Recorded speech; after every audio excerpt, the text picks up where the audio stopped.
I would like to see us take a stronger interest in the last thing was the bill for signs. Okay, I got it emailed to me Thursday night. Okay, we're meeting Monday.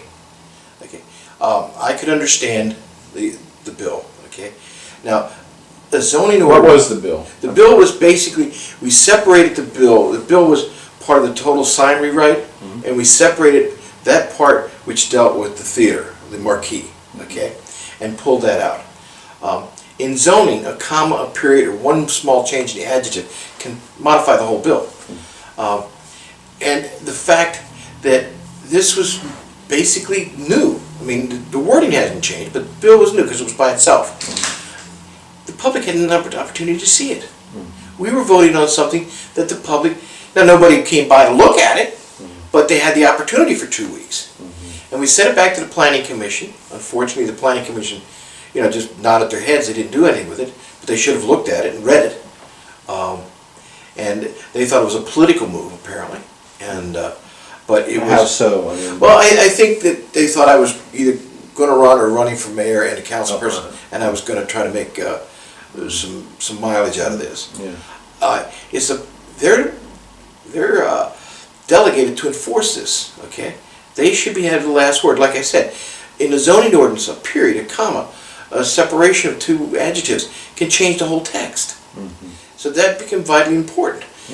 There wasn't really any of that, but there has to be somebody to double check that. Okay, it may have been by error, it may have been by omission, but again, the people have a chance to look at it. So the first thing we asked, one is that we don't approve something we haven't seen in writing. Two, we have at least a week to look at it, and the public has to look at it. That's the biggest structural change. The other is finances. Okay, the first budget I got less than 2 hours before I was to approve it. First time I seen it, multi-million-dollar budget. Okay, why? And then we were given across-the-board pay increases, 4% across the board. When the county was talking about cutting salaries, cutting jobs, and where are we getting money? Oh, it's coming out of reserves. Well, that's out of savings. And oh, by the way, we have to repeat this the next year. This is not a one-time. You give everybody 4% this year. Next year comes out, you got to match that again, plus some additional. So I talked with several of the other council people, not on the tube. We just said we wouldn't do it. But what we did is said, okay, we're gonna provide, instead of across the board, we're gonna provide. That money has to be used in the bottom half of the pay scale to bring them up. And it took me 3 years. We did not have in place a job description for 40-some employees, nor a salary description for 40-some employees. It was arbitrary. What you did, how you did it, and what you got paid. I was told we're like a big family, and my comment was until we get sued. So we spent the money, got it done. We found out which positions were being overpaid and which positions were being underpaid for our competitor municipalities. We got job descriptions for everybody now. So this last go-round, we brought everybody who was below up, and everybody who was above stayed put. Now we can tell you what our pay needs are going to be next year and the year after. We know what those demands are going to be.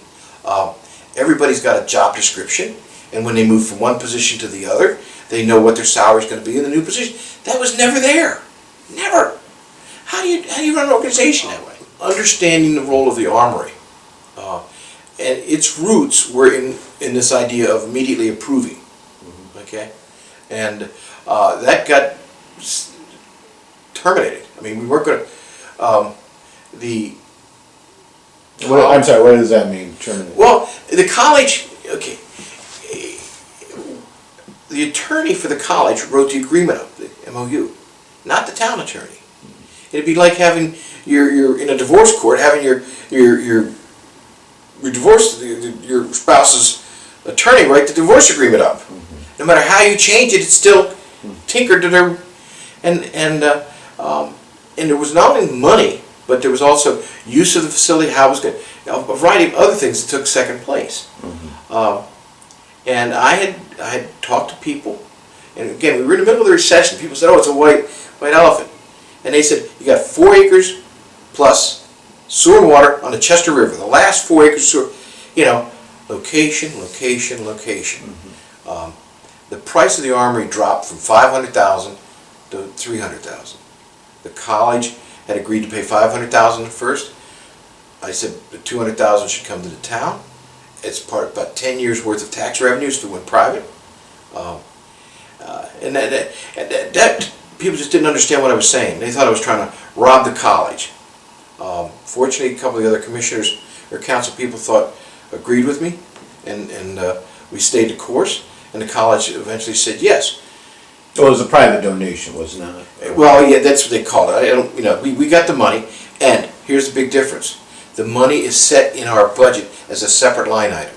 It did not go into cash on hand that could be dispersed at will. Right. It's got to be dispersed with a specific movement, specific vote that we're going to take money out of that line item.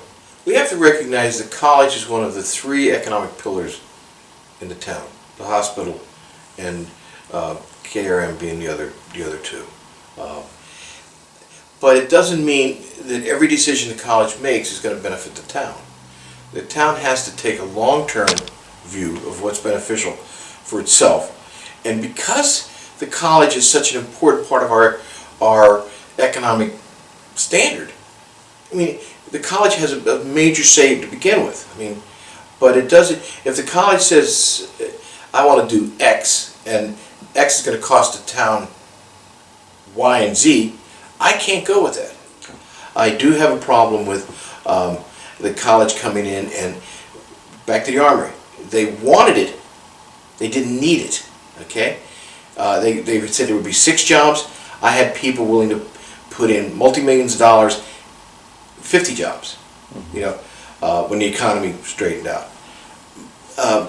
And I think we're going to get both in the end. I really do. And we will help the college. You know, if I'm on the board, we'll be going revenue bonds. We can go for state grants because of employment to help the college fulfill its needs to renovate that place. I strongly supported, using our Historic District Commission as the entity to govern review of the facility, because it's on the trust.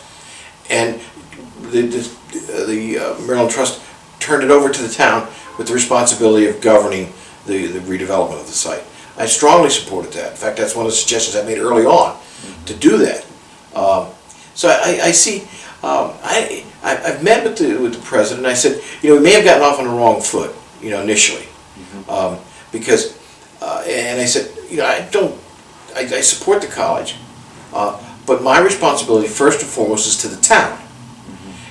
But I don't see us as competitive. I see us as jointly working together.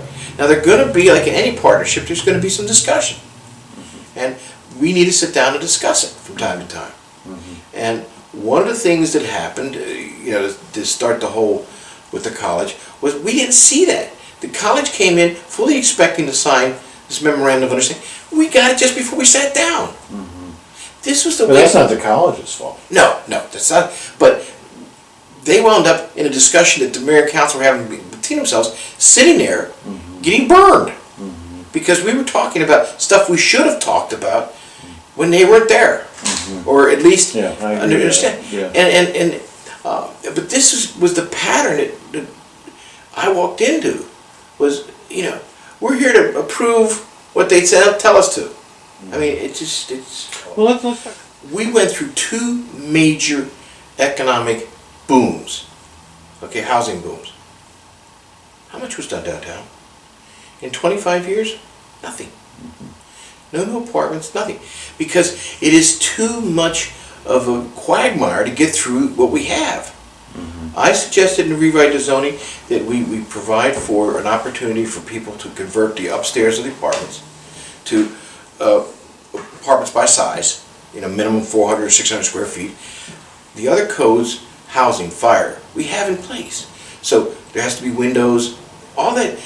Could could control the thing. It got eliminated. We would have to come in with something for parking, which was sorely some overall plan for parking. We don't have a plan for downtown. We don't have a method for people to invest.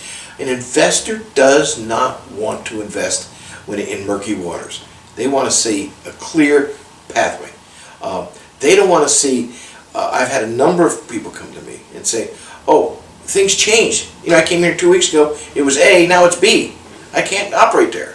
Right. That's got to change. I mean, Yeah. if you want to attract investment downtown, we got to have an overall development plan, a detailed plan that says what's the responsibility of the town, what we're going to do, and what's going to be the responsibility of the developer coming in, and what he's got to do. So that he knows that he's going to have to spend $600 a square foot or $200 a square foot to renovate the apartment. But in the process, he's going to have a parking place for his tenants. He's going to get approval. You know, it's going to be, the sidewalks are going to be maintained. You know, it's going to be a quality development in there. Not that, you know, the town is going to abandon this process 2 years from now, and he's left with a $500,000 or $500,000, you know, boondoggle. I mean, it's money. And that's something I don't think that the town really understands in the development process, is that there has to be a clear, concise route from the idea to the completion. And that should be done by planning and by zoning and by the town council backing it up with long-term investments. So